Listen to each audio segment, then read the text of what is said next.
Boa noite. O que eu proponho aqui? Eu proponho o fortalecimento da arte, do uso da arte na terapia, através do estudo da história da arte, focado na nossa prática profissional, estimulando o uso desse conhecimento nos nossos atendimentos individuais e em grupos terapêuticos. Eu defendo que a aproximação com a história da arte deve ser conquistada de uma forma leve e prazerosa, sem que você precise se dedicar a um estudo acadêmico que exigiria de você um grande desprendimento aí de energia para um estudo que talvez não responda às suas questões. Porque não é focado no seu objetivo, não é o objetivo desses cursos, não é a terapia. Iniciando o Papo de Terça, número 35, e a conversa de hoje, o nosso tema é como lidar com as imagens abstratas na terapia, né? E como a história da arte pode me ajudar nessa questão, né? Lembrando sempre que o objetivo aqui do Arte para Terapia é auxiliar você, que é terapeuta e utiliza a arte na sua prática profissional, a aplicar a história da arte como um recurso terapêutico, né? Então, essa conversa vai também estar falando, né, de como a história da arte pode ampliar, né, a nossa visão para lidar com as imagens produzidas pelos nossos clientes.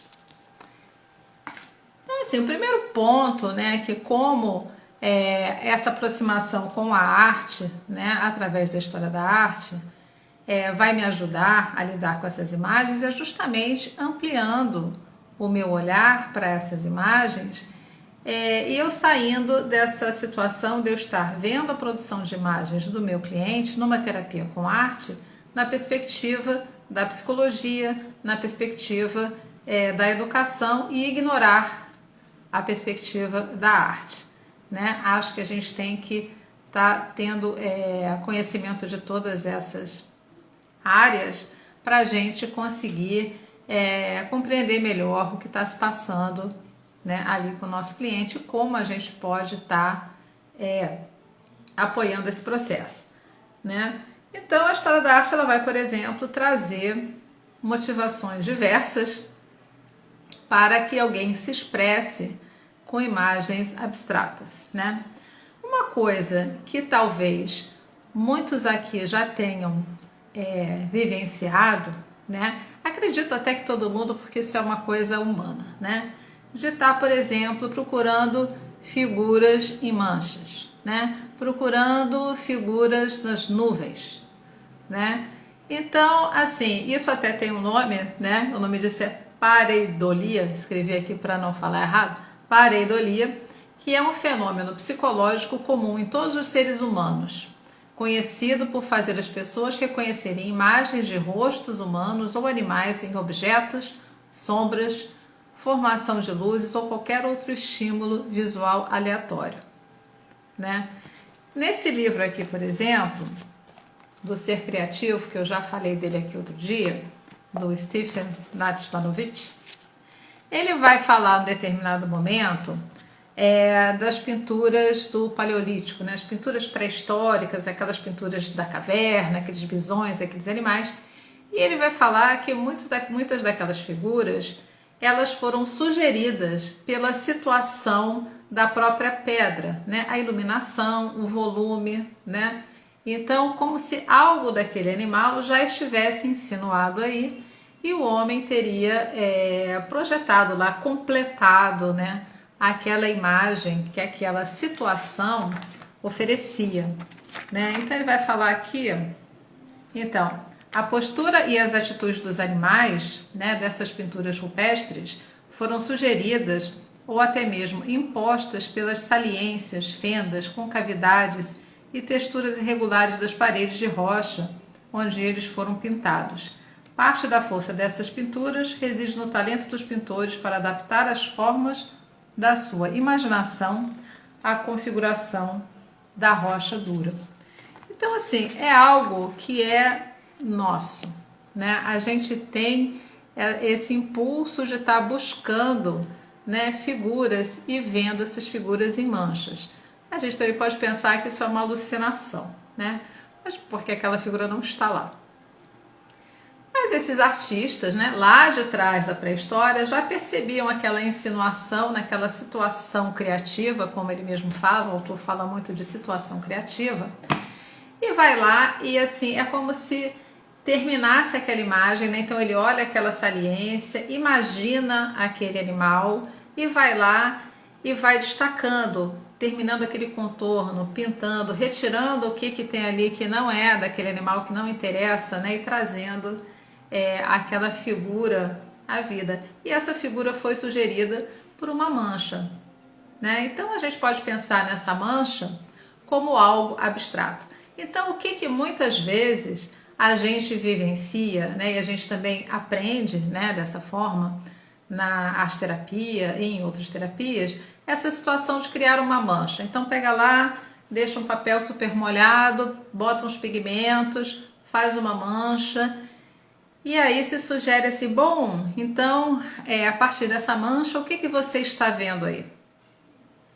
E quando se faz essa sugestão, o terapeuta sugere isso e a própria pessoa que fez também vai olhar, ela vai buscar uma figura, né? E aí o terapeuta sugere, né? O que para o cliente? O que você está vendo aí nessa mancha, né? E quando ele faz isso, mesmo não sendo exatamente a intenção dele, o cliente também vai buscar uma figura. Ele não vai falar, por exemplo, eu estou vendo uma mancha amarela do lado de uma mancha verde, né? Então fica muito essa situação de buscar ali uma casa, uma pessoa, uma situação, um cálice, uma montanha, uma paisagem e começar ali a colocar ali naquela mancha, naquela imagem abstrata, né, figuras. E ainda podemos continuar esse processo, né, oferecendo materiais para que aquela pessoa realmente traga, né, ressalte naquelas imagens, definindo o contorno com uma caneta, né, desenhando, enfim, ou fazendo a imagem que ela está vendo ali nas manchas, numa outra folha. Então a gente, de certa forma, está repetindo o que o homem faz desde sempre, né? Então, desde lá de trás, o homem já passava por essa situação e agia dessa maneira. A gente vai ter na psicologia mesmo testes, né, que vão trabalhar essa questão, o que você está vendo na mancha, né? Então isso vai dar no final um diagnóstico. Então essas situações existem, né, e fazem todo sentido. E a gente tem também na história da arte mesmo, na história da arte ocidental, uma tradição imensa nessa questão figurativa, né? Então um grande esforço, inclusive dos artistas, em estar pintando e desenhando os objetos, as coisas, as pessoas, a paisagem, de uma maneira o mais naturalista ou realista, ou até mesmo idealista, mas de modo que a pessoa entenda que aquilo é uma árvore, uma casa, uma pessoa e tal. A gente também vai ter um movimento, né, se a gente pensar na criança também, dessa coisa do rabisco, né? Então a criança começa rabiscando com aquele gesto, aí depois consegue controlar um pouco e vai definindo um contorno, uma forma, uma figura. Então faz parte também desse desenvolvimento essa criança sair de um rabisco, de uma coisa abstrata e ir chegando numa figura. Tudo isso está certo, não tem nada de errado com isso. Porém, quando a gente soma a isso o olhar da arte, e especialmente da arte moderna, a gente vai começar a trilhar caminhos diferentes em lidar, né, com a expressão em imagens abstratas, né? Então, tanto que Kandinsky mesmo, ele vai, que é um artista figurativo, né? Ele desenha figuras, paisagens, pessoas, e ele vai fazer uma experiência de voltar, né, e tentar desaprender tudo o que ele já sabia de arte, de desenho, de pintura e tentar recuperar aquela primeira experiência, né, que ele vai colocar mais assim em torno de uma criança de 3 anos de idade, quando pega simplesmente um lápis na mão e como essa criança vai se expressar ali. Então, essa desconstrução na busca de algo muito essencial. Então, assim, ele não piorou, né? Ele tinha um trabalho figurativo e vai para uma experiência de uma criança, dos rabiscos e dessa coisa super espontânea, sem controle. Ele não está piorando o quadro dele, né? Por exemplo, né? Ele está numa busca. E essa busca dele é uma busca que ele vai trazer também essa questão da arte ser uma necessidade interior, né? E ele vai nessa busca espiritual também. Então, o que ele vai lançar ali, além dessa recuperação desses primeiros gestos, dessas primeiras imagens espontâneas, né, em que ele teve que desaprender uma série de coisas, essa é uma experiência muito legal, inclusive, para a gente estar propondo, né, num processo terapêutico. Ele também vai chegar num desenvolvimento em que ele vai falar que a arte não precisa mais estar representando a realidade concreta, os objetos, né? A arte poderia se libertar, né, desse mundo de objetos. Então tem aí um movimento muito positivo e muito forte que vai levar uma pessoa a passar a se expressar de modo abstrato. Então, como a gente pensar também nessa questão de olhar para uma imagem abstrata e manter o nosso olhar abstrato. Não tentar colocar uma figura, um tema ou uma história naquela imagem que é cor e forma, né?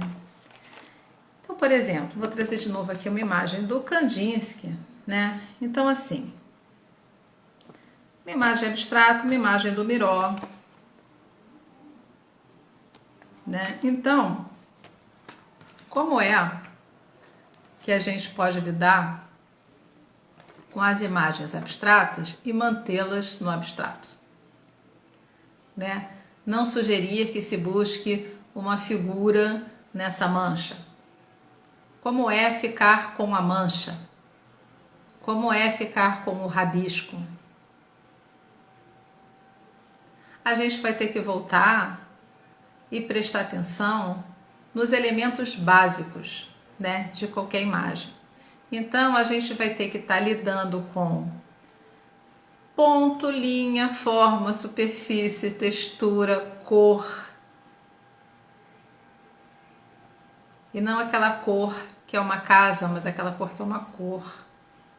É uma cor que num desenho ou numa pintura, ela tem uma forma. Aliás, a cor e a forma, elas não estão desconectadas, né? Porque, de uma maneira geral, a gente olha para coisas e as coisas têm uma cor. Então, são coisas que têm uma forma, né? As cores não estão soltas, né? Então, assim, numa pintura especialmente, a gente vai estar vendo aquela cor está em algum lugar, está em alguma forma. O fundo é azul, ok. Aqui tem uma mancha azul, uma mancha amarela, um risco preto, né? Então, essa cor está sempre em uma forma, né? Então, como a gente olhar para essas imagens pensando nessa perspectiva e que tipo de tensões e situações essas cores e essas formas provocam, né? Assim, na gente. E o que elas expressam, né? Então, por exemplo, se eu estou trabalhando com cores muito contrastantes, se eu estou trabalhando com cores complementares, então eu passar a prestar atenção nisso, né? Por exemplo, na cor. Essa imagem é uma forma orgânica amarela e aqui tem um triângulo preto. E essa imagem ser isso, na verdade, assim, uma coisa, retângulo. E qual o nome da obra? Né? Retângulo preto e triângulo azul. Então, como ficar nesse lugar? Né? Eu não aqui é uma torre de um castelo e uma lança. E não entrar nesse lugar. Mas eu consegui ficar naquela forma que eu estou vendo e manter ela no abstrato. e ficar e pensar o que ela está trazendo, que emoções ela está trazendo. Não porque estou me contando uma história, não porque tem uma cena. A cena é essa.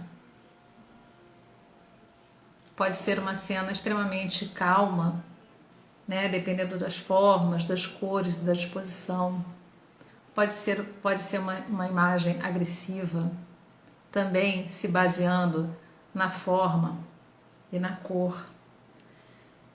Então vai haver também um convite nessa situação para eu estar conseguindo desconstruir um pouco também esse meu olhar figurativo para tudo, essa tendência que o ser humano tem de buscar figuras conhecidas na situação abstrata, né?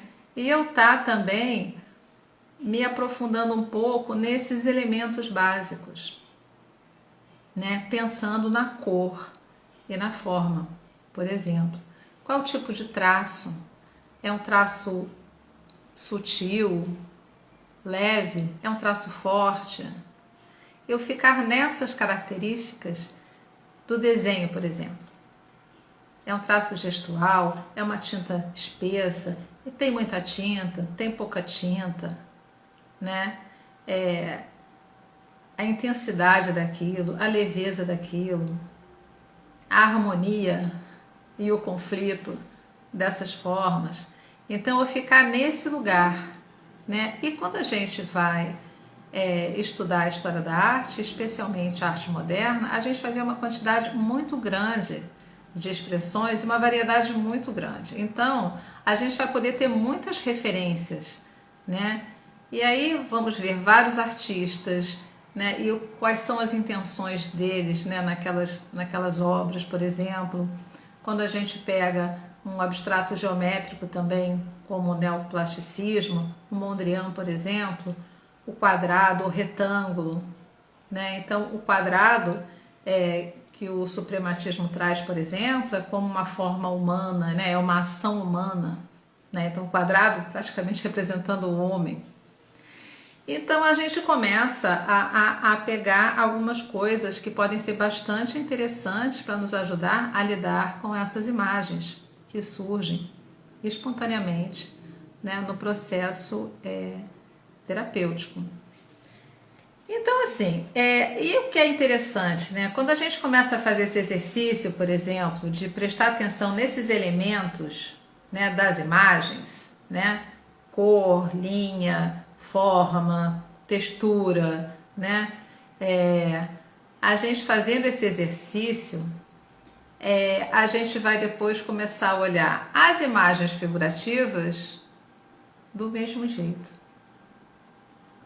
Porque uma imagem figurativa, ela é feita de linha, ela é feita de cor, ela é feita de textura. São os mesmos elementos para fazer uma imagem abstrata e para fazer uma imagem figurativa, né? A imagem figurativa é aquela imagem que vai estar representando coisas que existem no mundo, coisas que eu vejo, né? Então, uma casa, uma lâmpada, uma pessoa, um cachorro, uma árvore, uma paisagem, tudo isso é figurativo. Mesmo que seja estilizado, não precisa ser realista, mas é uma figura, né? E a imagem abstrata, ela vai estar pegando tanto essa coisa mais expressionista, mais gestual, e também pegando a geometria. Então, a gente tem, né, esses dois lados. Mas tanto faz, na verdade, com relação aos elementos básicos, porque eles são os mesmos. Então, quando eu começo a me exercitar percebendo a cor, quando eu olhar uma imagem figurativa, eu vou estar atenta na cor, eu vou estar atenta na qualidade daquela linha, eu vou estar atenta nas texturas, em coisas que eu olharia numa imagem abstrata. E aí isso também vai enriquecer o meu olhar para aquelas imagens figurativas. Sônia Guimarães está falando de Cézanne. Cézanne, por exemplo, ele vai ter olhar para as coisas, né, também buscando essa estrutura da geometria.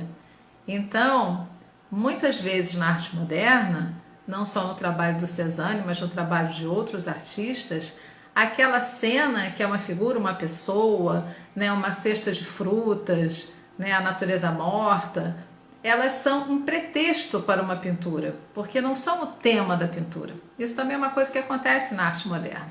Não é o tema, né?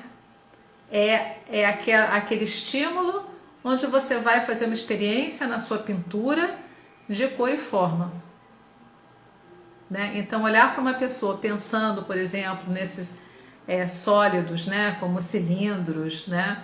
Ovais, esferas, e pensar nessa geometria dessa construção de uma pessoa, também na construção de uma cesta de frutas, né? Então é um exercício, sim estar olhando de um modo abstrato para o objeto, né? No caso aí para a figura. Mas a obra do Cézanne, ela é uma obra figurativa. Ele não, o trabalho dele, ele lança esse olhar, né, da estrutura, da geometria, mas ele não se torna um artista abstrato, né? Então, uma coisa também interessante, né, nas imagens abstratas, agora eu não estou lembrando muito a referência, mas assim, as primeiras, por exemplo, os grafismos, né, que a gente vê em cerâmicas muito antigas, né, lá da pré-história, ou em muitas culturas. Então tem assim aquele pote e tem um grafismo, né, um padrão geométrico, né, decorando aquela cerâmica, por exemplo, né. E aí eu estava lendo um texto e que dizia que aqueles onde se carregava água, por exemplo, era antigamente feito de couro, né? Então aquilo era costurado.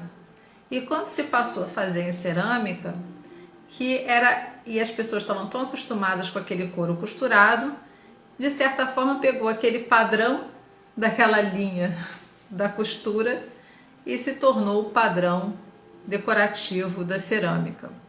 Achei isso curioso, né? Uma outra situação do abstrato ele tem esse afastamento, né, da realidade. Sim, ele vai ter a arte figurativa, ela vai estar se aproximando das coisas, né, da realidade, né, da mesa, da pessoa, né? Então eu estou me aproximando da realidade. Quando eu vou para uma imagem abstrata, eu estou me afastando da realidade.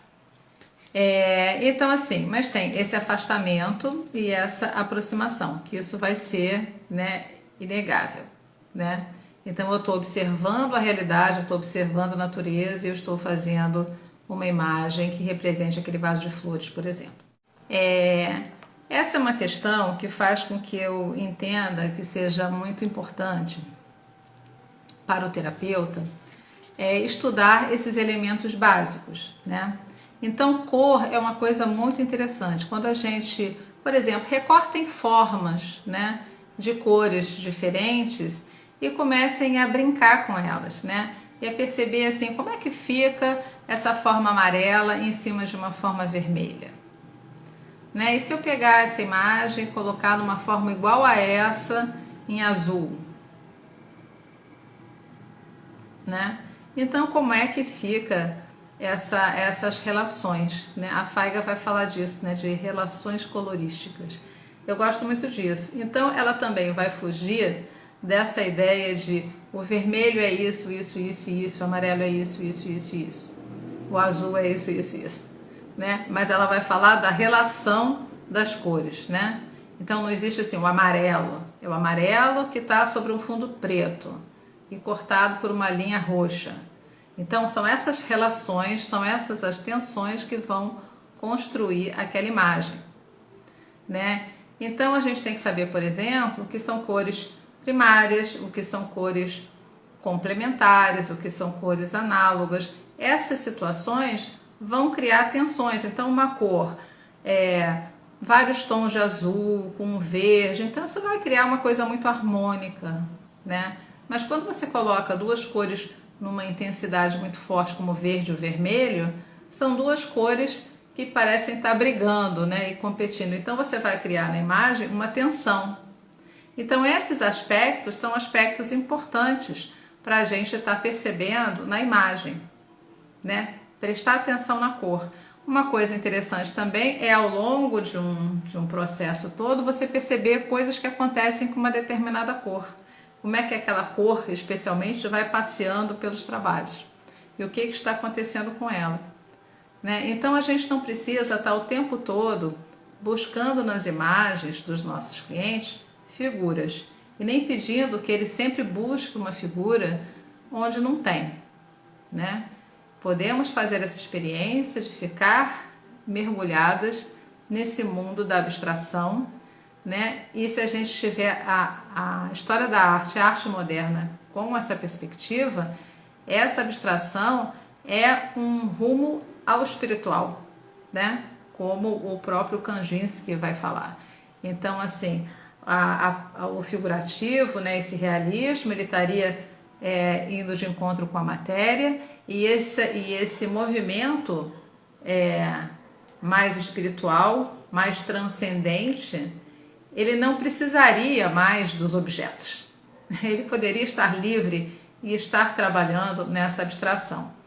Então, nesse ponto, há uma discordância daquela situação de que a pessoa está fazendo imagens abstratas, ela está pior do que uma pessoa que faz uma imagem figurativa. Né? Então, a gente se desconecta dessa história. É que são caminhos, né? Eu estou mais afastado, estou mais próximo desse mundo das coisas, ou estou mais afastado do mundo das coisas, né? Eu estou talvez mais pensando em uma transcendência, na minha espiritualidade, numa outra, no mundo das energias, numa outra coisa, né? E como uma experiência criativa, também libertar, né, o nosso cliente dessa necessidade que ele tem que fazer uma figura humana, realista, etc e tal. Ele pode fazer se ele quiser estudar, quiser fazer exercícios de desenho, vai poder fazer. Mas não é uma necessidade. E essa coisa do desenhar bem, ou de ou ser artista, não tem nada a ver com o seu trabalho ser realista ou ser figurativo, né? Agora, em alguns momentos, em alguns casos, a gente vai verificar sim que aquela pessoa que está trabalhando com manchas e não consegue dar forma a nada, não tem contorno, né? Por exemplo, aquela pessoa, você vai ter que combinar, né? O que a pessoa está passando, qual é a situação dela e as imagens que ela está fazendo. Então, essa imagem abstrata pode sim estar se referindo a uma situação difícil, né? E à medida que a pessoa vai conseguindo dar uma forma, definir contornos e talvez até chegar numa figura, pode estar significando, naquele caso específico, que aquilo é uma melhora, uma tomada de consciência, né? Pode estar num quadro em que a pessoa esteja realmente tendo uma melhora. Então, é só uma questão da gente não ser radical nesse sentido, né? Quando eu falo para levar em consideração o que os artistas trazem sobre a abstração, não significa ignorar o que a psicologia fala, o que a educação fala, né? O que o desenvolvimento humano fala. A gente tem que estar olhando as duas coisas. Mas, nas terapias com arte, é preciso levar a arte em consideração. Então, é preciso olhar também o que os artistas falam, né? Então, a gente pode também experimentar como pode ser criativo e valioso estar trabalhando as imagens abstratas e se manter nesse caminho da abstração, né? E a gente vai ver uma imensidão de obras incríveis, né? E fantásticas, e potentes, e assim, transformadoras, porque isso pode ser também libertador, né? Entrar nesse universo que é extremamente rico, né, e criativo. Tem um texto, né, que eu gosto muito, que eu também já falei aqui algumas vezes, no texto do livro O Homem e seus Símbolos, né, organizado por Jung. Tem um artigo da Nela Jafé que fala sobre arte moderna como um símbolo, E é muito interessante quando ela vai falar ela cita o Kandinsky, vai falar do grande realismo e da grande abstração, né? E aí a gente está na arte moderna e a gente entra naquela situação do dadaísmo, né? Dos objetos, como objetos industrializados e objetos cotidianos sendo obras de arte, né? E temos também os artistas abstratos. Então ela vai falar, né, vai trazendo Kandinsky falando de dois polos, né, dessa polaridade que acontece no início do século passado, um tendendo para o grande realismo e outro tendendo para a grande abstração, e ela vai colocar no grande realismo um ready-made do Marcel Duchamp, Porta-Garrafas, que aliás é de uma data anterior ao dadaísmo, né, da Suíça, mas ele está nessa linha, né, de pensamento. Então, um objeto, né, quando você pega um objeto e coloca o objeto mesmo, né, como eu pego essa taça, isso aqui, essa é minha obra, eu estou sendo o mais realista possível, né, mais realista que isso, mais real que isso não é possível. E da outra ponta, da grande abstração, ele vai trazer o Malevich com o quadrado preto, né, então assim, uma forma geométrica simples, preta, num quadro quadrado, né, de fundo branco. Então seria a grande abstração, né, esses dois polos. Isso também acho bastante interessante. E se de um lado esse objeto está com todo um questionamento, né, sobre qual é o valor da arte, o valor do artista, e vai acabar, por exemplo, com essa questão do artista ter que manufaturar alguma coisa, ter que fazer alguma coisa, então ele acaba com essa história da habilidade, tudo isso, né? Ele vai colocar realmente, coincidindo com a fala de Leonardo da Vinci, né? Arte é coisa mental, então ali a arte vira totalmente mental, né? E do outro lado, um simples quadrado, né? Que o Malevich vai trazer grande profundidade para esse quadrado, colocando o quadrado como uma construção humana, né? Simples. Então, como uma ação, né? O quadrado representando uma ação do homem. Então, assim, a gente está nesses esses dois caminhos, né? Que também é interessante a gente pensar sobre isso. Há alguma pergunta? Queria saber se vocês prestam atenção, por exemplo, nas cores utilizadas, mas sem... Quando eu falo pensar na cor, na imagem que o nosso cliente produziu, não é necessariamente eu estar falando da cor, dos significados psicológicos ou simbólicos daquela cor. Isso faz parte, eu vou trazer também. Mas a gente pensar na cor como elemento fundamental da imagem. Então, se é a cor quente, se é a cor fria, né? E mais do que isso, não é a cor pura, são as relações entre as cores que estão trazendo em si a forma naquela composição. Então, muitas vezes não é assim um amarelo, né? Mas é um triângulo amarelo, né? Então não é amarelo, é um triângulo amarelo, é um risco amarelo, por exemplo. E uma coisa também interessante que a arte moderna vai trazer sobre a abstração é a relação com a música. E isso é uma coisa muito bacana que a gente pode estar explorando também, né? Que o Kandinsky muitos artistas, né, da arte moderna vão ter uma relação forte com a música, né, da pintura e a música. Mas o Kandinsky vai ter uma relação muito forte, ele vai inclusive estar tentando assim relacionar formas e cores a sons, né? Então, como se a gente pudesse ouvir uma pintura. E eu acho essa ideia de ouvir uma pintura muito legal. Então, a música como uma arte abstrata, né? Então, entendendo que a música com uma potência enorme, né, para te afetar, né, profundamente. Então, ela pode ser abstrata. Então, ele vai dizer a pintura deve ser abstrata também. Então, vai ter toda uma relação também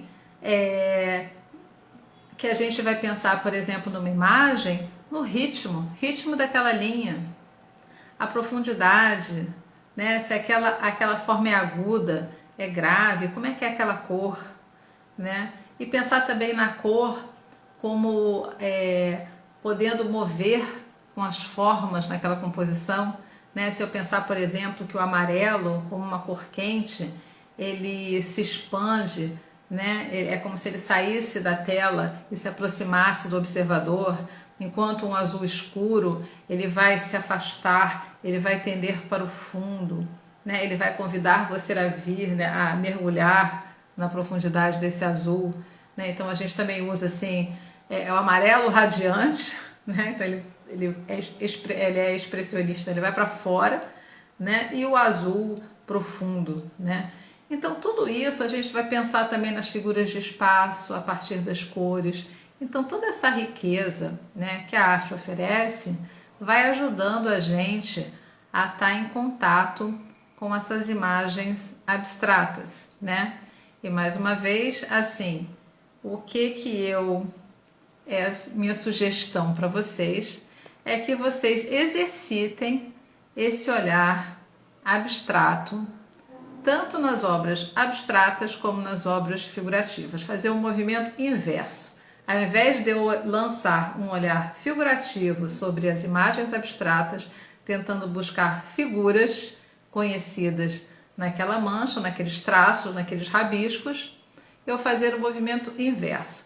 Olhar as imagens figurativas e estar percebendo ali o rabisco, a linha, a cor, como se ali aquela casa não fosse uma casa, ela fosse uma forma, né? E aí conversa um pouco com o que a Sônia trouxe aqui do Cézanne. Mas são exercícios, né? Exercícios. E todo o trabalho do nosso cliente, ele vai ser não só a imagem, o desenho, a pintura, a escultura, o que ele produziu, mas isso também vai ter que estar sendo visto, né? Junto, né? Fazendo parte da imagem, todo o processo, toda a história, né? Todo o modo como aquilo foi feito, todas as emoções que vieram ali, todos os afetos, memórias, todas as histórias que vieram. Então, as coisas não são vistas de um modo separado, né? É uma coisa, tudo isso é a imagem. Então, eu acho que a gente vai ficando por aqui, já que vocês não têm nenhuma pergunta. Artistas para vocês darem, né, uma passeada. Eu acho que o Kandinsky, o Cézanne, embora o Cézanne não seja abstrato, mas é um bom artista para vocês olharem uma imagem figurativa buscando essa estrutura geométrica. No caso dele vai ser até bem fácil, mas como é levar isso para tudo, né? Como é que é descrever uma pintura falando assim, estou vendo uma linha horizontal dividindo a área em 2/3, né?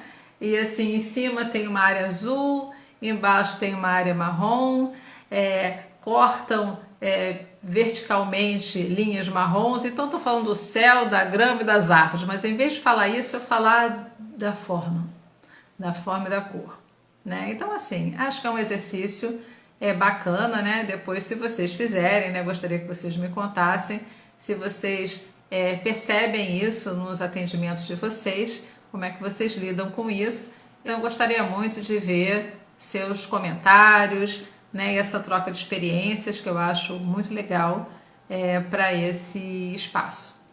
Tá bem? Então, boa noite para vocês e a gente se vê.